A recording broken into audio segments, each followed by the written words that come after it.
Hello my friends, welcome to my corner. Have you ever dreamed of owning a bookstore? I have, and I do on a regular basis, so if that is something we have in common, I have a little book here that might interest you. The Bookshop by Penelope Fitzgerald. It was just about 10 years ago or so that one of my best friends introduced me to Penelope Fitzgerald when he gave me a copy of The Beginning of Spring. And after that, let me tell you, I just had to find all of her books and read them one after the other. What I feel for Penelope Fitzgerald, I do not hesitate to describe it as adoration. And she's actually not only an amazing writer and storyteller to me, but also a great source of inspiration because she was kind of a late bloomer when it comes to publishing her work. And listen to this, 4 of her novels were shortlisted for the Booker Prize, and one of those novels won the award. So I think that is just tremendous. I think that is an amazing career as an author.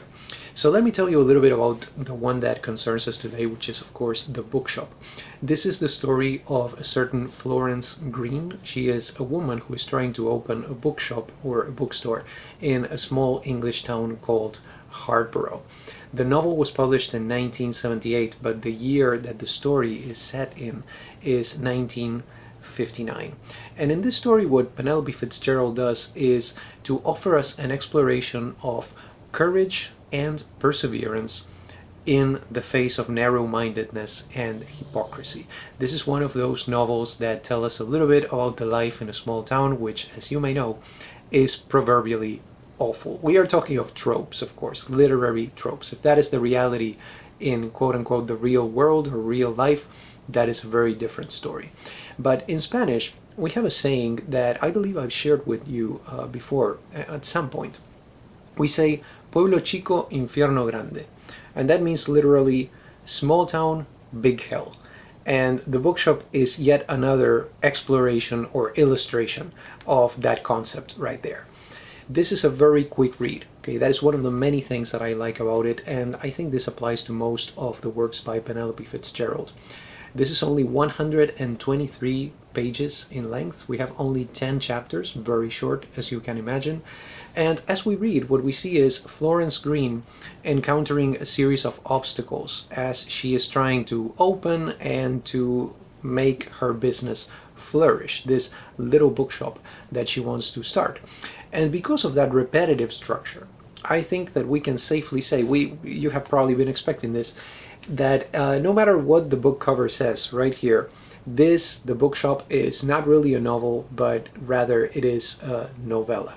And the leitmotif right here would be precisely the antagonism that Florence faces as she tries to make this bookshop a reality in the small town of Hardborough. This is, by the way, it's going to be the only bookshop that is going to be operating in this small town. So let's look at the characters a little bit. I have told you a little bit, of course, about Florence Green, our protagonists, but there are other major characters that we should look at, mainly 2 of them, and then I want to mention 2 secondary characters. So Florence Green, protagonist. We have an antagonist, okay, and her name is Mrs. Gammert. And the whole issue right here is that she wants this place, the old house, which is where the bookshop is going to work, for her own purposes. So she is the primary antagonist right here.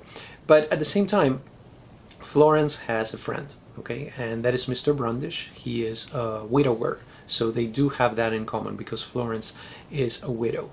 And then the 2 characters, secondary ones that I wanted to mention are first, the 10-year-old Christine, who is employed as an assistant by Florence in the bookshop at one point.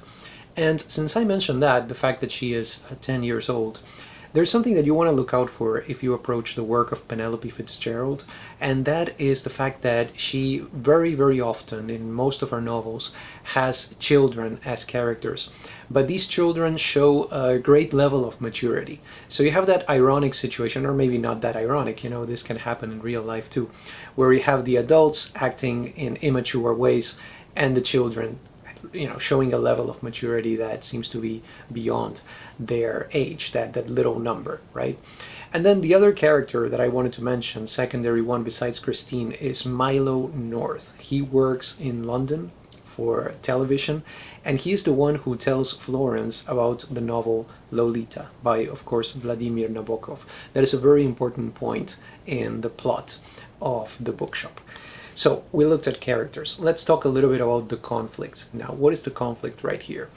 This is not, to me, just the story of a person who is trying to open a bookshop in a small town. This is the story of a woman who is trying to open a bookshop in a small town. I firmly believe that if the protagonist had been a male, or at least if she had had a man in her life, for example, a husband, she's a widow, the story would have been very different. That is clear to me from the way that Penelope Fitzgerald presents the story. But you know, this is an author who doesn't preach, okay? She's very subtle. She's kind of a quiet author. She presents the facts and she lets you, do the analysis. Let me read you the description of Florence that we find on the first page of this novella, which is in fact page number 7. She had a kind heart, though that is not of much use when it comes to the matter of self-preservation. For more than 8 years of half a lifetime she had lived at Hardborough on the very small amount of money her late husband had left her, and had recently come to wonder whether she hadn't a duty to make it clear to herself, and possibly to others, that she existed in her own right. That gives you a lot of the style of Penelope Fitzgerald. I love the subtlety right there, right? The subtle humor also. This is definitely, to be found in all of her works and throughout this little novella. There's a further complication here, also talking about the conflict, and that is that the old house, as I told you, the place where the bookshop is said to be haunted. Okay, so there's a poltergeist, or as it is known locally, a rapper. I think that is really funny, because rapper, as you know, means something completely different these days. But there's this poltergeist, or rapper, on the premises. So that is also added into the mix when it comes to this conflict that we experience as we read this novella.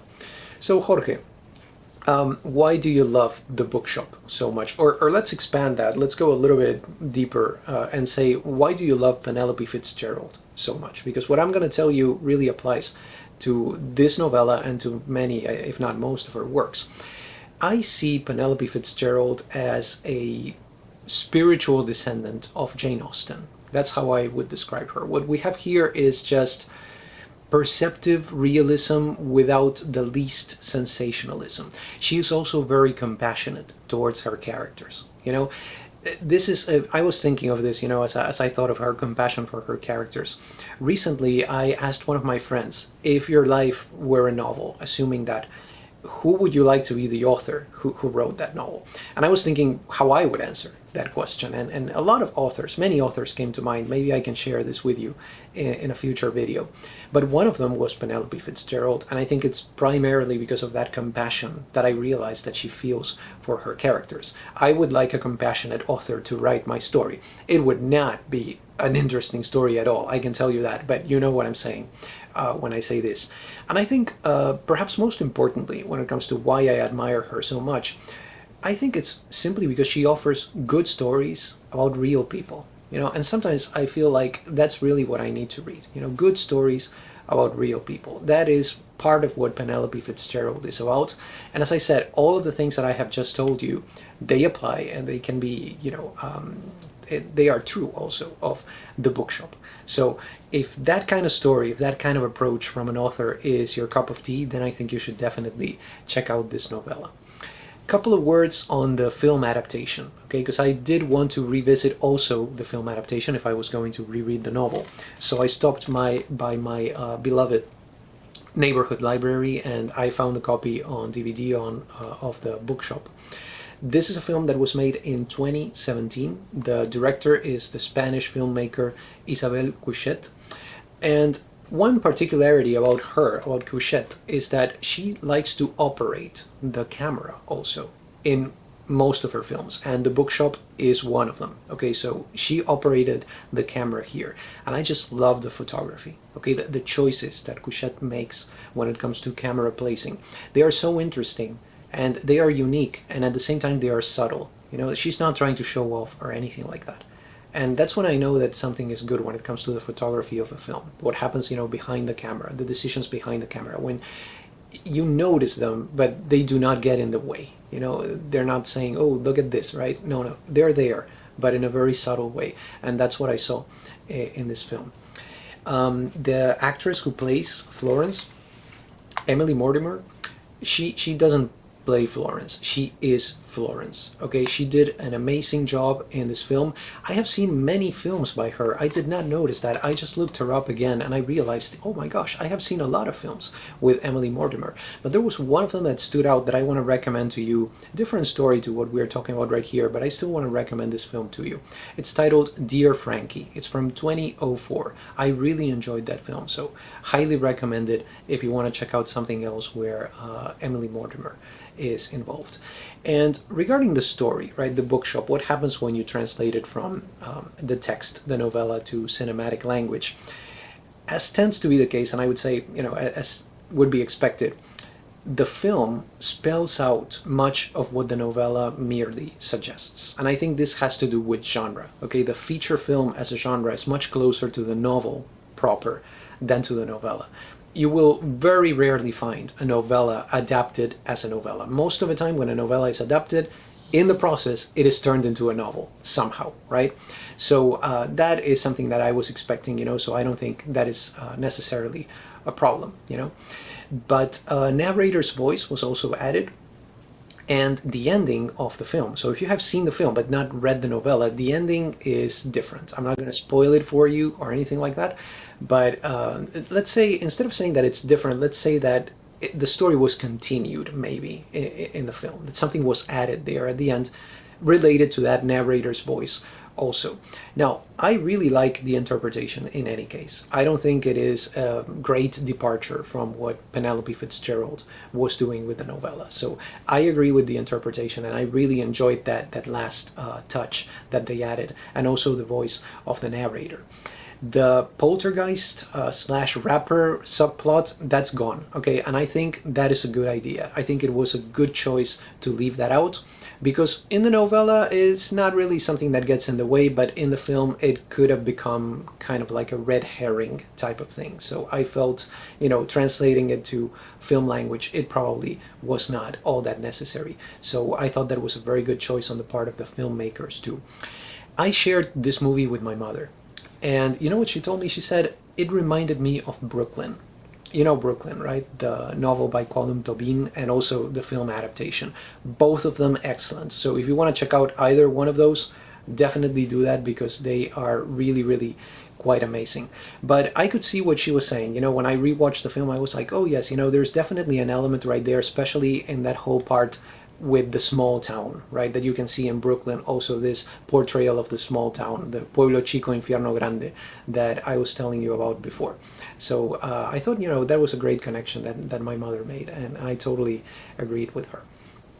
Bottom line, The Bookshop is a fantastic, brilliant little gem of a novella. I felt close to Florence Green, and I felt her problems. I feel like I experienced her frustration as if I had lived it myself. So to me, it's really quite amazing what Penelope Fitzgerald does in such a small number of pages when it comes to both storytelling and character development. And many times those things are done through suggestion, because this is a novella. Other books by her are novels, and that's a different story. But what I'm talking about right here is the novella. And this is just one of the most economical novellas that I have ever read. Every word here counts. There's nothing that I would add to it. There's nothing that I would take away. This is just perfectly crafted. That is one of the reasons why I admire this text so much. Now let me tell you, this is not Penelope Fitzgerald's masterpiece, but even then I would say this is probably the best place to start if you want to enter the world of this author. When I go to a bookstore, and most of the time it's one of those used bookstores, and most of the time it's half-price books, I see, I look at the section where they have Fitzgerald, so right next to F. Scott, right? And most of the time I find the Bookshop there. It's very rare that you're going to find other books. I have found others, and I bought them there primarily, but the Bookshop seems to be one of the most popular ones. And once again, you know, we're going to go into other books by Fitzgerald because I am planning to reread her, so please be on the lookout for that. But I definitely recommend starting with The Bookshop. And if you like it, just tell yourself, the others are better, okay? There's plenty more where that came from. Do you have any questions, comments, recommendations, recipes? Those are my 2 cents on The Bookshop by Penelope Fitzgerald. I hope you enjoyed this video. Thank you so much for stopping by, and have a wonderful day.